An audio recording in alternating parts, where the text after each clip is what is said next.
contribute to our vibrant creative economy. And one of the things that I am so delighted about by this gathering of people is that we have found a good intersection of for-profit and the nonprofit arts around art education and around the preparation of young people for the creative jobs. This is a mission that we can all share. And so part of this really important work, which encompasses a big tent, includes identifying and documenting the good work you all already doing. Help us know who you are and what you do. And initial responses tell us that today we have organizations and agencies that work locally, who works locally? Who works county-wide, regionally? Who works statewide? Okay. Who serves students in high school and beyond? Okay. Who offers paid job training programs? Unpaid job training programs? And who offers career readiness programs targeting youth? So you can see within this spectrum there's a tremendous amount of expertise available, and for those of you who were not able to respond to the survey, it's going to get sent out again right after the meeting, and we really need you to respond so your work can be included, because the first part of this really important job is to map what the hell is going on here, because there's so many pieces. I often describe Los Angeles County as a three-dimensional jigsaw puzzle, and you're all pieces of that puzzle, and we need to know how they fit together so we can all do our jobs better. So how did we get here today? In response to continued requests from school districts, from other county agencies, our County Office of Education, our Probation Department, Arts for All called together what was expected to be a really small group of stakeholders in June to start to learn and think about work in this area. And there was clearly an overwhelming community interest that made it clear to us that this needed to be an inclusive effort. And we were so fortunate because two amazing entertainment industry leaders stepped forward to guide this work. And that's always a signal to me that the time has come for something. When you don't have to really solicit leadership, leadership emerges and steps forward. And one of those amazing leaders was Norma, who I just talked about, and the other was Winifred Nizer, who I'm so pleased to introduce and lead us forward. Thank you.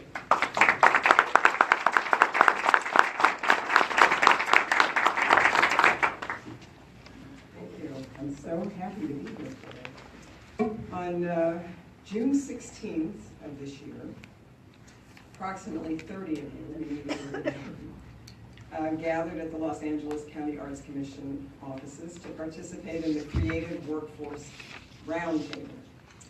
And the Roundtable was a gathering of representatives of the organizations that Laura just mentioned. Many of you training young people for jobs in the creative economy, specifically in the areas of television, film, and digital media. The enthusiasm of that group was palpable. We barely had enough time to go around the table and introduce ourselves and say what we did, and to see how we were connected. But a few things were really clear. There was a real interest in mapping out who is doing what and what the resources are that are available. And there was a real desire to share and exchange experiences and ideas. Several of you stayed in that room for quite a long time after the roundtable discussion was open, talking animatedly with each other about what you were doing and what you hope to do in the future. One of the several themes that came out in the formal and the informal discussion was that the pathways to jobs in the entertainment industry are a bit like an old-fashioned fairy tale. It's like you have to go through the mysterious magic of forest to find your way to where you want to go. The pathways are not very clearly marked. So after that roundtable, our small committee of Norma and Denise Brenda and Greg Johnson and Brett Williams got together, having several conversations, trying to figure out what is the way forward. And in doing that, we also had to look at what was being done already so that we didn't reinvent the wheel. So there's obviously, everybody talks about the Otis Creative Economy Report, and we all refer to that. But in addition, we found that we ended up talking to Keith McNutt, who in 2012 and 2013 authored an amazing report through the Western region of the Actors Fund and in partnership with the Los Angeles Economic Development Corporation. The report, LA Creates, supporting the Los Angeles creative community, examines ways that the municipal and county governments can support the creative economy. The report also clearly lays out some of the challenges, not only to the industries themselves, but to young people finding their way to those creative jobs. And Keith is here today. He has copies of the executive summary of his report, and I'm going to ask him to come up and tell us a little bit about what he was doing and what he's going to share with us today.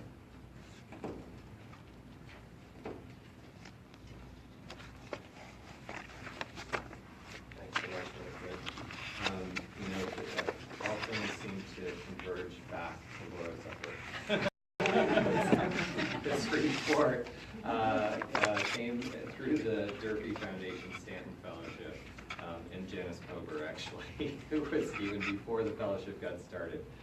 And you know, it's a 2-year study, and it was in partnership with Sammy Hoy at Otis at the time, because he was concerned that they had done 7 years of these reports at that time, but there were no policy recommendations coming out of it for the region. And he really wanted to identify what not necessarily national or state governments could do to promote the creative economy, but what local and regional governments could do. That was my task.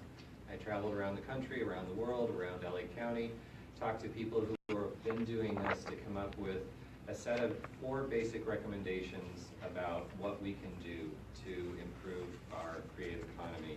And in the report, there are copies of the executive summary in the back, along with my business cards. And if you want to look at the full report, it's at actorsfund.org/LA-Creates, which is also on the back of the report, so you don't have to write it down. But basically, I think what's so exciting to me about this group is that this is one of those moments, which we're all talking about in the last week, right? Where we have to strengthen and come together. And this is one of those magical moments where you realize, oh my gosh, there was this happening here and this happening here, and they can really maybe come together. So, so this report was part of a similar process that's been going on, focused primarily on developing incubators in Los Angeles. And so that goes back to 2012's Creative Economy Convergence, which was a three-meeting session of CEO-level people from government, philanthropy, academia, nonprofit arts, and for-profit creative businesses. And we had 100 to 130 people show up at every meeting. It's similar, like the excitement, the enthusiasm. We're finally going to do something to better support the creative industries. And the leadership of that group has morphed and changed over the years, from DCA to USC's California Central, and now it's looking like it's going to rest with LA Economic Development Corporation, LAEDC. And we're now going under the name of the Creative Economy Collaborative. And really, we're at a similar place where you guys are. And I think the main focus of the collaborative has really evolved after all these years into looking at equity and access in the creative industries. And that's where I think what's so beautiful about the potential merger of these two efforts, because I think we've got a lot of energy coming together. So just so you know how fantastically this all sort of fits in the context of what other people in the world are doing in the creative economy, there are 4 basic strategies that other cities and regions were using, and it's strikingly similar across countries and across states and cities. One, it's always started with a coalition, and it's really been crucial that those coalitions include both the arts community and the business community because if we're talking economic development, we have to have employers in the room as part of the leadership. And as I said, this collaborative group has got 100 to 200 names of people who are really interested in this topic from all those 5 sectors. So potentially a lot of synergy there. The 3 main policy recommendations were about branding the community as a place where the creativity and the creative industries are important and valued. The second was to support individual emerging entrepreneurs directly through incubator services or incubator facilities. And those have taken many forms. We can talk about those more if you're interested, but a lot of that's in the report, but really about direct targeted services to people who have the potential to create their own businesses and hire themselves. I mean, what more empowering thing can you do than help somebody hire themselves and hire other people? And then the last and most complex was workforce development. And those recommendations really came down to 3 specific areas. One was arts education, no surprise to this group, right? People all over the world were saying if we're not helping our K through 12 students learn about arts, we're not going to get to the point beyond that. But with the caveat that they felt there was a strong, almost universal sense that arts education had to be more proactively talking to kids about how they can take the painting skills or the music skills and create a career out of them. The second piece of workforce was in our undergraduate and graduate institutions, where people felt that all those institutions are doing a great job of teaching people about their art, their craft, but they're not necessarily helping them figure out how to survive once they graduate in that craft. And so a lot of work needed to be done on helping people from basic money management all the way to more entrepreneurial approaches to how they can survive as artists in their life. And then the third point was also pretty universal, was around technology changes and how you have a lot of existing creative workforces out there, people in these workforces who are facing dramatic changes in the technology of their craft and could be retrained to other fields. And so those are the workforce development pieces. One of my interviews was with a national consulting firm called Mount Auburn Associates, and their deepest conclusion of 20 years of this work was that the workforce piece is the crucial recommendation area for long-term progress, but it's also the hardest to achieve because you don't have a nice fancy building you can clip a red ribbon to and have a grand opening, so it's not necessarily the priority for a lot of elected officials because it generally outlives them. There aren't a lot of people who stay in office long enough to see a program that has this kind of requirement and commitment and see it to the end through an elected term. So they felt very strongly about that. I will say one other just shout out to all of you guys who have been working on this. I was so thrilled to see objective number 3 in your plan about mapping the existing resources, because I've been feeling like for 4 years that's where our process needs to get to. Is we know what our options are now with this. I think this gives us a real good context for what we all want to do. And I think I'm hearing on both sides that we really care about the creative industries in LA being such a defining characteristic of our region.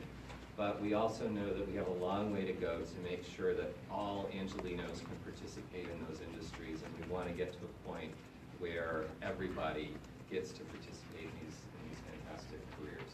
So that's Great. That's it.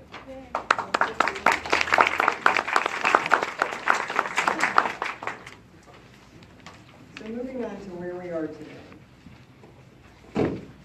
I know that you have all received our vision statement and our goals, but I want to go over them sort of quickly. The vision that the committee came up with, the vision statement is all LA County youth have access to information, resources, opportunities, and support systems that lead to successful employment in the creative workforce. The most important word, I think, in this is all. The vision addresses the issues not only of educational preparation for the creative workforce, but we need to take a special look at the areas of access, equity, and inclusion. And the mission is to identify, align, and leverage resources for providing youth ages 15 to 24 years old with concrete entry points into the creative workforce. With our mission, we've decided to focus on this age group that is just starting their professional careers. And the hope is that in segment, in the early stages of this initiative, it will inform how we might also look at lessons and exposure which can be developed in the elementary and middle schools. The goals: build a coalition of stakeholders, starting with that group in this room, interested in or already engaging in activities that support youth access to the creative workforce.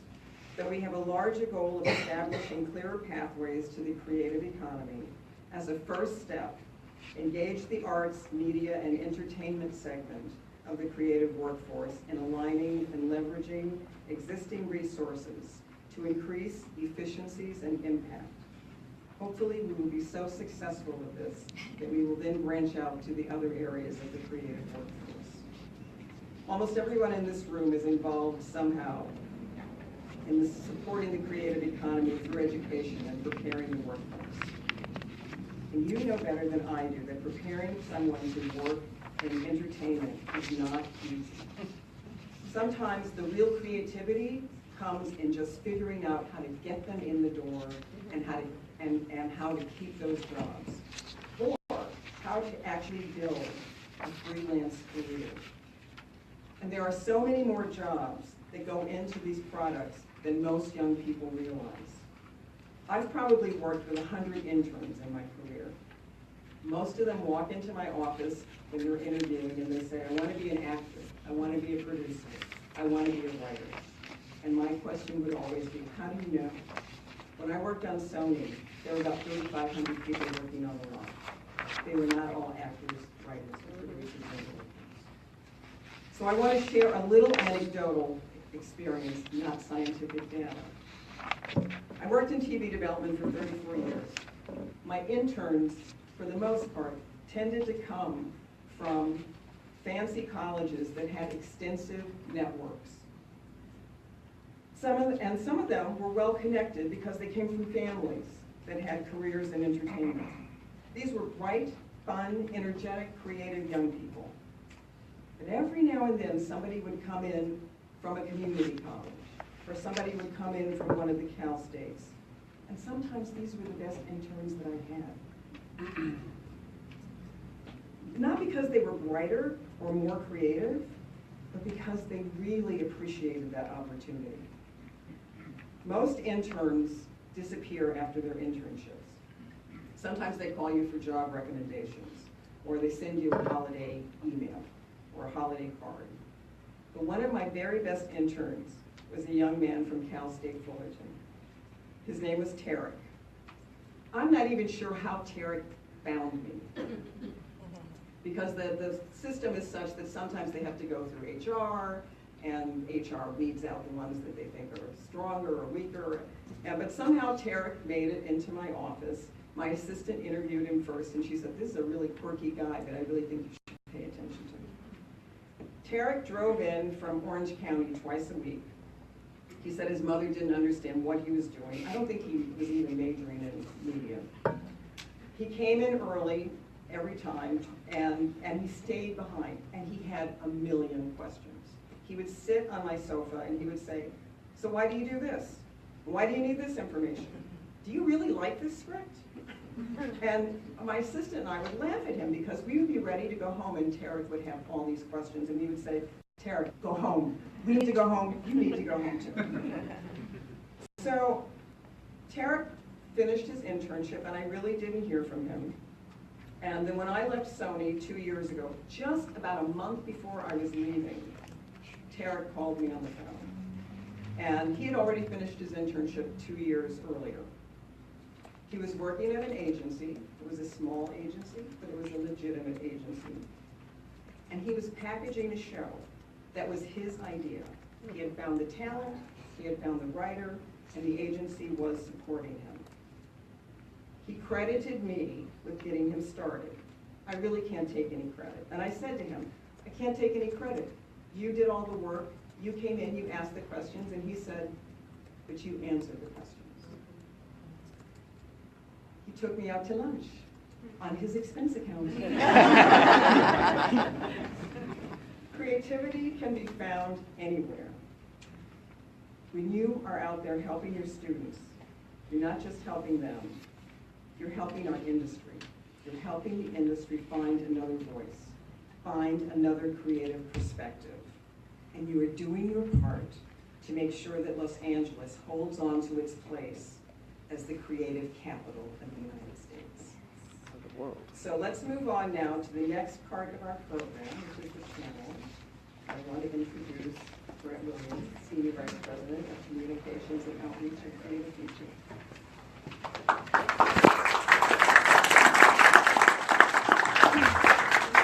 Thank you, Winifred. Thank you, Norma, for hosting us. Thank you, Laura, for your entire team who's been so wonderful. It looks like we have mics up here, Norma. Are these for our panelists? Yes. Yes. And then with questions. Okay, so I'm going to introduce our panel. You can come up and talk, and then we'll High School District, Career Tech Education Director. Our next panelist is Nancy Ray Stone. Don't look too excited, Nancy. Come on. Oh, come on. Next panelist is Angela Allison from Doing What Matters for Jobs in the Economy. And sorry, Nancy Ray Stone is from the California Tax Incentive. Film Commission, sorry. Next is Kevin Considine and Laura Peterson from Hollywood CPR. Our next panelist is Vanessa Holkrew from the International Alliance of Theatrical Stage Employees. And last but not least, Adele Wilson from Streetlights. Same one.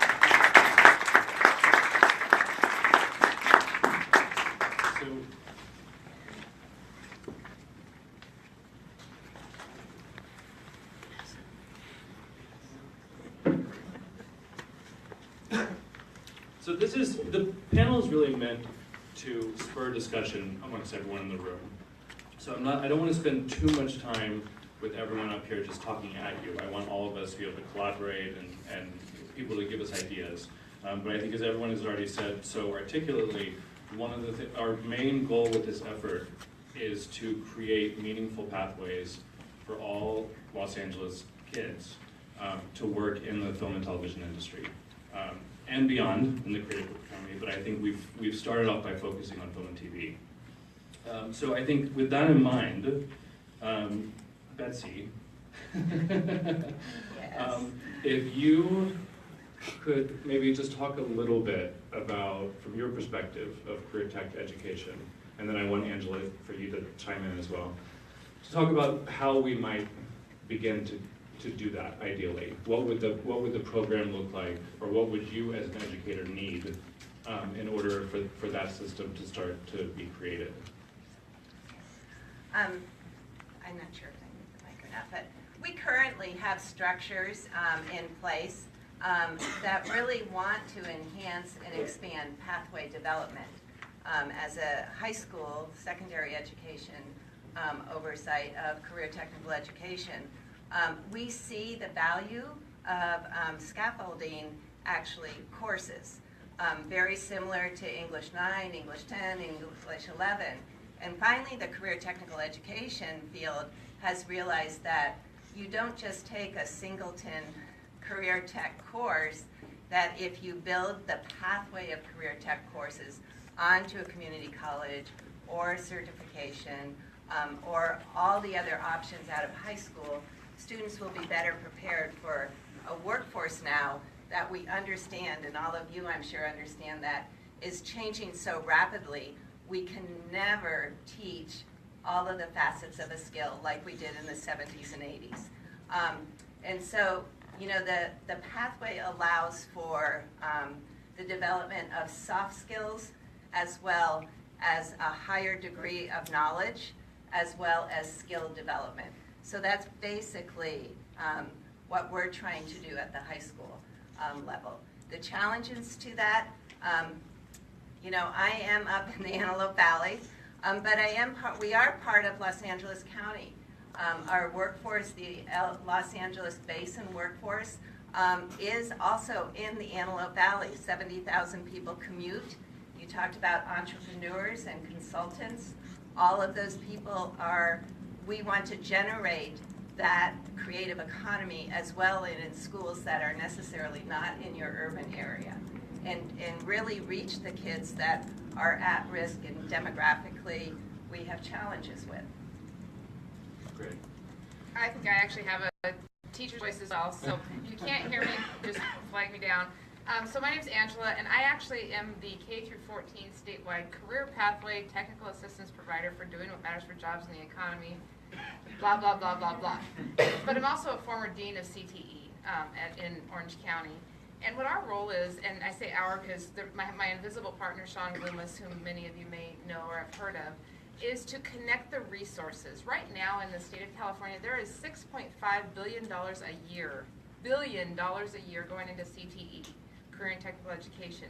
And I want to thank both Winifred and Keith for acknowledging the value of the career pathways, and that it's not just a four-year degree that can get you into the creative economy in Los Angeles County, that there are a number of students that through career and tech education that are going to come through our K-12 system and our community colleges that bring an element beyond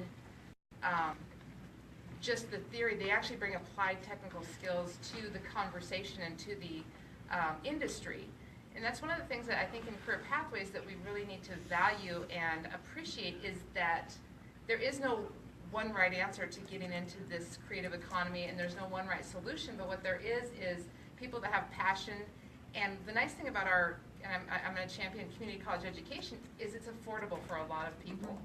You know, unfortunately, the four-year education, it takes some people, 10 years to get a four-year education because of the cost and life happening. And so now, through creative pathways and creative economy and career pathways, we have multiple on-ramps and off-ramps for people to come in, get jobs, go out and work, and then they come back and they get some more training, and they can then upskill their opportunity. And so that's really what the role of we have an infrastructure built into the Chancellor's office that allows for technical support. So if you don't know resources in your community, reach out to us, and we will help connect you with, again, money, because let's figure it out. Money is what drives a lot of our programs, and utilize the resources within your communities, within your school district boundaries, within your community colleges, and the private nonprofit organizations, because there is a lot of opportunity, and we're missing the connections.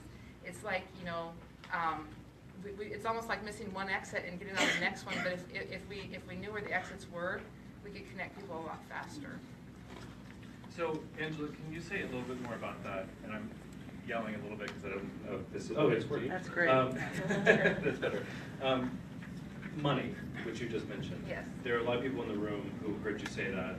And, I like that. yeah, and there are people on the panel who could potentially be getting more money from the state of California. Well, what it is it's they're not going to cut you a check. What it is there are people that through the education system or through corrections that have been allocated resources, but they need partners. They need people that will work with them for the solution. So, for instance, the K-12, they have CTE incentive grant funds. Over the course of, I think, 3 or 4 years, including the Career Pathways Trust grants, it was like $1.4 billion of programming in CTE that can be utilized through partnerships to make things happen for the students. In the community college, we actually just got a line item in the governor's budget for $200 million statewide. Now, in Los Angeles County, it was $7.7 million. Now, not all of it is going to go to the creative economy. Not all of it's going to go to in the community college, again, it's considered ICT, digital media, is where arts, media, entertainment lives. But there's a lot of effort and incentive to regional initiatives and regional partnerships. And so if you have good ideas and you're looking for people to partner, I actually brought several cards, and I'd be happy to connect you with the people in your area and help shorten your distance to those partners. Again, I can't guarantee things will happen, but I can help you figure out who's in your area to make new things happen. And Nancy, speaking of money, the Film Commission has another big chunk of it, and you use some of that are some of the levers of funding to, with employment, you know. You want me to talk about that? Yes, thank you. Okay, so I work for the California Film Commission. I was previously one of those people who got out of film school and said, how do I get into the film business? I'm from Chicago originally, so I moved out here and I knew about 4 people. And I really didn't have a pathway. I had to kind of make it up as I went along. And it wasn't easy, but eventually I got in and, you know, I became an independent producer and an executive and all of that.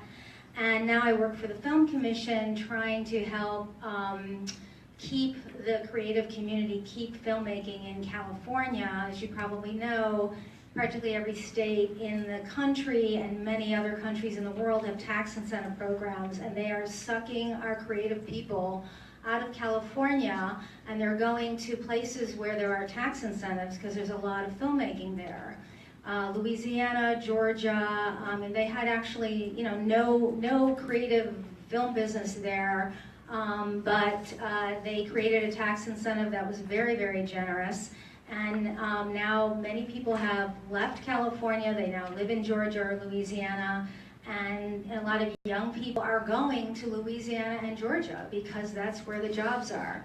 So in 2009, Arnold Schwarzenegger was our governor, and we finally prevailed with him and the legislators to convince them that we were losing a lot of our business. We had statistics to prove it, and so there was a bill that was passed then to create the California Film and Tax Credit Program.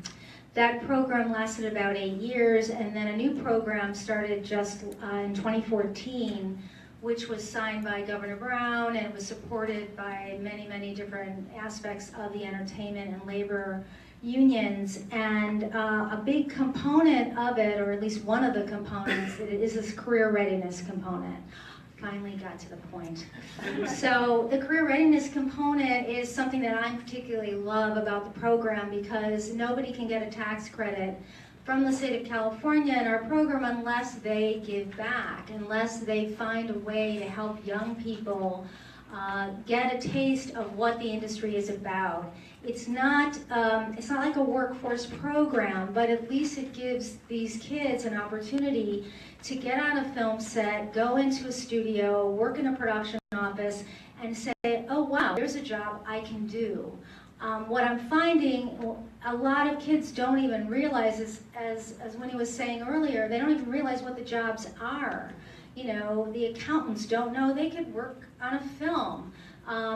People who are good at carpentry don't realize they work in construction on a movie set. So part of the career readiness is not just for people who want to be directors and writers and producers. That's all great, and we love creative people, obviously production designers and costume designers. We need all of those people in the creative world, but we also need grips and electricians and sound mixers and script supervisors, and there's just so many different kinds of jobs. So what this program does is it encourages, or basically mandates, that our shows do several things in order to accomplish the career readiness requirement, and that includes internships. These are paid internships, and I'm working with the community colleges and the high schools, as well as many workforce programs to help kids connect with different productions.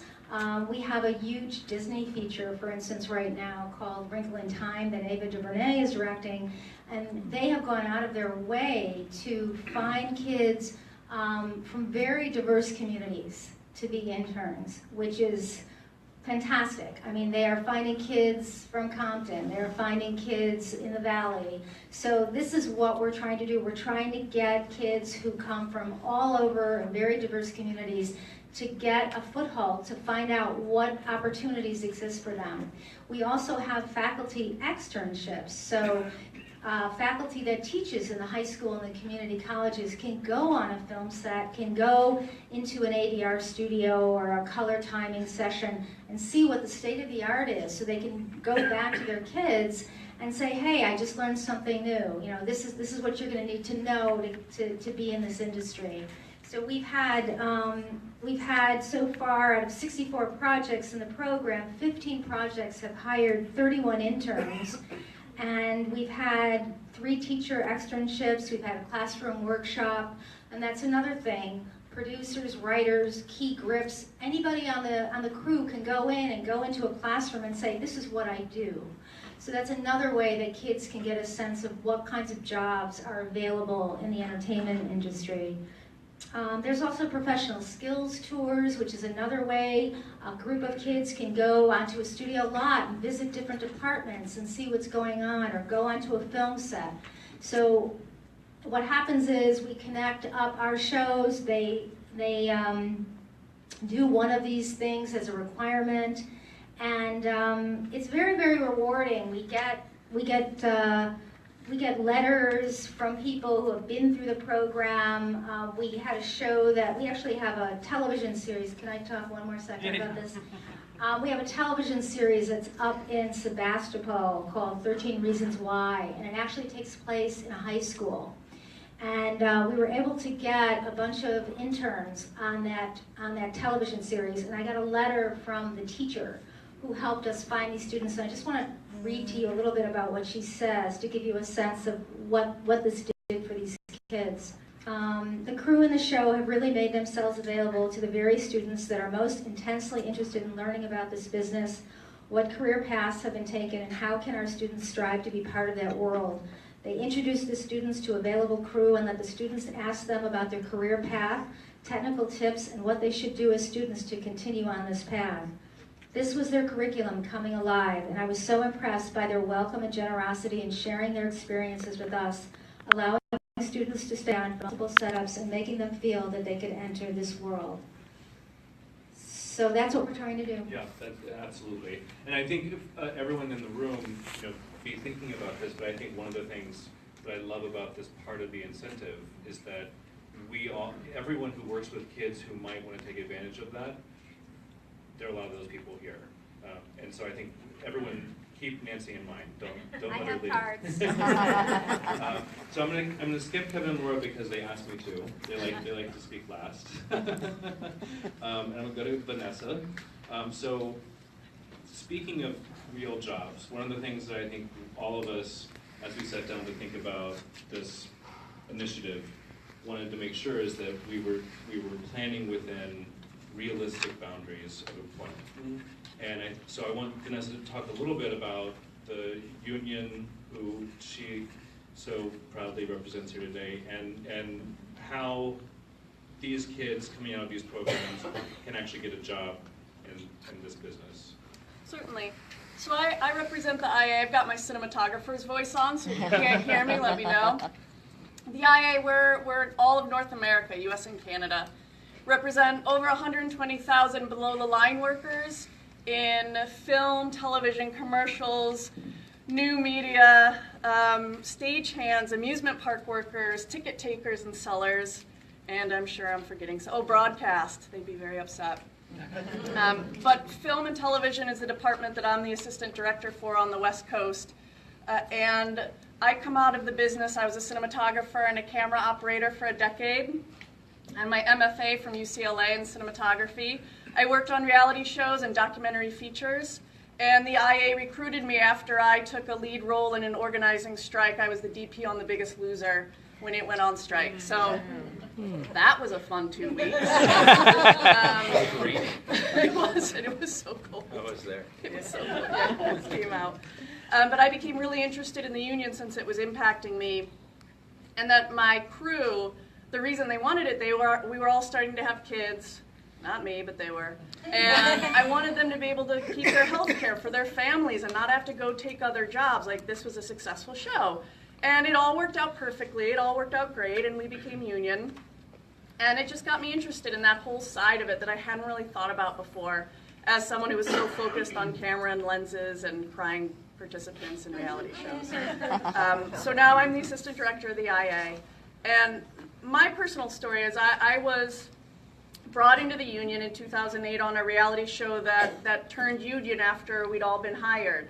and I was able to get my days. We have a thing in Los Angeles called the Industry Experience Roster, which is managed by the producers, and it provides safety classes to crew, specialized for different departments, and everyone has the same training. There's a requirement to get on the Industry Experience Roster, a certain amount of days and a certain amount of time on union productions, or for a few locals, you can just prove that you worked in that job classification. So you have a certain level of working experience to become a person on the Industry Experience Roster.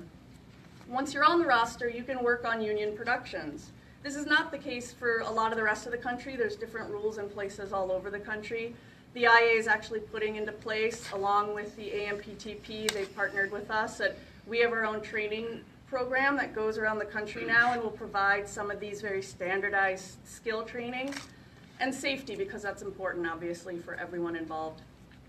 So that's Los Angeles. There's a lot of folks will start out working non-union and just figuring out the craft. You see a lot of people getting on the set experience. Some of us come out of film schools like I do. I worked with plenty of people who did not come out of film school. And so you have a very mixed, there's a million pathways to get to where you want to go. No two stories are the same that I've ever found. So it's a little bit about. So that's a great segue to, I think, Adele, you first, and then we'll go to Kevin and Laura. Talk about two programs that have been around for a while here in Los Angeles, have successfully trained people and given them opportunities to go on and work in the industry. Yes, thank you very much. Hi, I know quite a few of you on the panel here. Nice to see you all. Streetlights, in 2017, we are going to be celebrating our 25th anniversary. And Dorothy Thompson, the executive director, founded Streetlights right after during the LA riots, and when she noticed there weren't any people of color on any of the projects she was working on. I've been with the organization for about 10 years now, and for 25 years we have been working strictly to redress the inequality and equity of race and wages for the below-the-line, behind-the-camera jobs. There are so many careers behind the camera that are available for folks, even those without college educations. And I know there's a big focus on college, and that's great, and a lot of our constituents that come through our program have 4-year college educations, 2-year college educations, but many of them have barriers to employment. And it's not just because there are people of color necessarily, or women, and this has been a really kind of exciting time because all the negative things about, Oscars So White have brought out the necessity to start talking about diversity everywhere in the entertainment industry.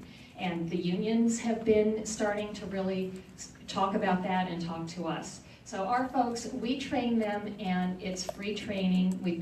We are the foot in the door for so many people. And there is, I know there's no rules, but there's a traditional way to get into the industry. And once you can get your foot in the door, we train them how to be production assistants. And then we have guaranteed job placement at the end of our training.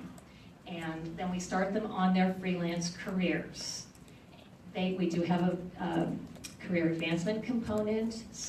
Many of them have joined some of the IA unions, and as electricians. And one of our graduates just recently became the showrunner on John Singleton's new show, Rebel, that's coming out. And he was able to hire some of our graduates to work on the crew, because that's how it works. It's who you know, and that's where you get.